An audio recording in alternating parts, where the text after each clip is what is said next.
Okay, so about a while ago, I mentioned before, like, you might remember how, like, in the final versions of Pokemon Red and Blue, you might remember how if you caught Missingno, and then gave it, like, a rare candy or leveled it up, it evolved into Kangaskhan, and nobody for the longest time really knew why they did that, and I think I might have figured out why it is. So, hear me out.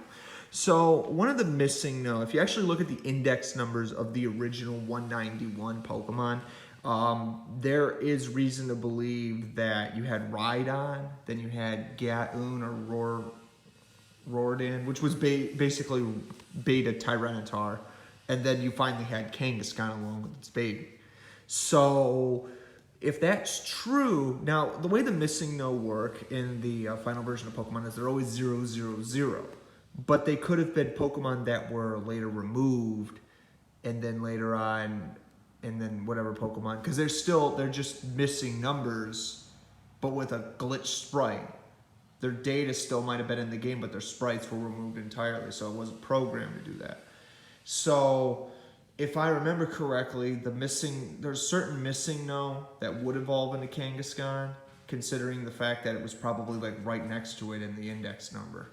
I think maybe that might have been Gaoon's original number, or maybe they just used it as a placeholder to turn it into a real Pokemon, because that Pokemon would have been right next to it. So it's interesting to think about that, why the baby Kangaskhan's and or the fully grown Kangaskhan's, why we got a Pokemon like that, because it was the second Pokemon in the index number, and Rhydon it would reset it back as 0, but 0 being 1, Rhydon being the first Pokemon, and therefore it turned into Kangaskhan being the second one that it had at that time. Or maybe it was using Rhydon as a placeholder, but not necessarily Rhydon, but it used like Gaoon, even though it was using a different cry, and then it turned it into, and then it would evolve into Kangaskhan because it was the next Pokemon in the real index number slot, which is actually interesting. Baby Kangaskhan, I'm trying to think, because all these Pokemon, man, like, I mean, it's absolutely mind-blowing how they did this. Like, I think they moved some of the Pokemon around, but originally Gaoon was the second Pokemon. Kangaskhan was the third. But in the game's final version, I think it went Rhydon, then Kangaskhan, so it might be just a glitched up Rhydon, and then it would have been, in the Kangaskhan, would have evolved into it next.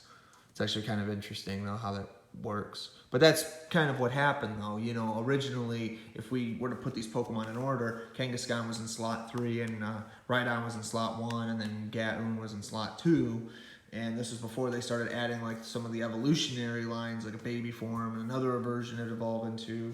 But, but as we know, Tyranitar would obviously be in Gen 2. It would be a fully version of Gaoon.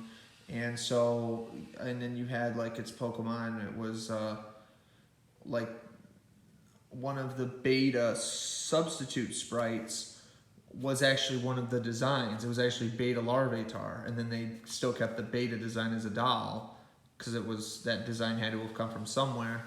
So that's actually pretty cool. So you had I mean, there's a little cute picture somebody drew on the internet where it was, they had the substitute doll, and Larvitar was playing with it. It's adorable. Wish I had one. It'd be like you attempt to go pick up Larvitar, and then what ends up happening is you can't pick him up because he's like 165 pounds or something like that. It's like Aron, or something like that. I forget. How big did I don't actually know what was it Larvitar that weighed that much? Oh jeez, I gotta double check that. But it would be like, imagine trying to lift a little. You think that Pokemon's so cute and adorable, and then it's so heavy because of the material that it's weighed on, but it can still walk around.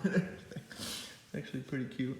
But anyways, yeah, that should explain why those Pokemon were able to do that and why they were created so early on. So again, hopefully this kind of explains. But again, I'll be finding more data. I'm going to be looking into some more, see if anything else came up recently, kind of scout the area. So far, we're going to probably see Gen 3, Gen 4.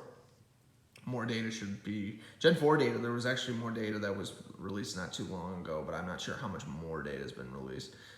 Somebody might have this data, but they just haven't shared it yet because they're probably trying to figure out what it is still. But anyways, whatever we find, I'll make a video about it. But for right now, let's just say that most of the ideas have still been used, and some of them were scrapped too. Because like Ken Sugimori once said before, when they created a whole bunch of Pokemon games, like more than half, if not most of the ideas were scrapped, and they might have them like archived somewhere on a PC somewhere. But you know, they just, you know, like when you're looking at it from a developer standpoint, you have to come up with the ideas, you got to program it. And Pokemon is still complex that, you know, maybe they didn't design everything right away. Because even Pokemon ROM hacks that seem to outdo like the best Pokemon games, or the main ones, I mean, they still spent years making them on and off. It's absolutely mind-blowing how much effort somebody put into some of these games.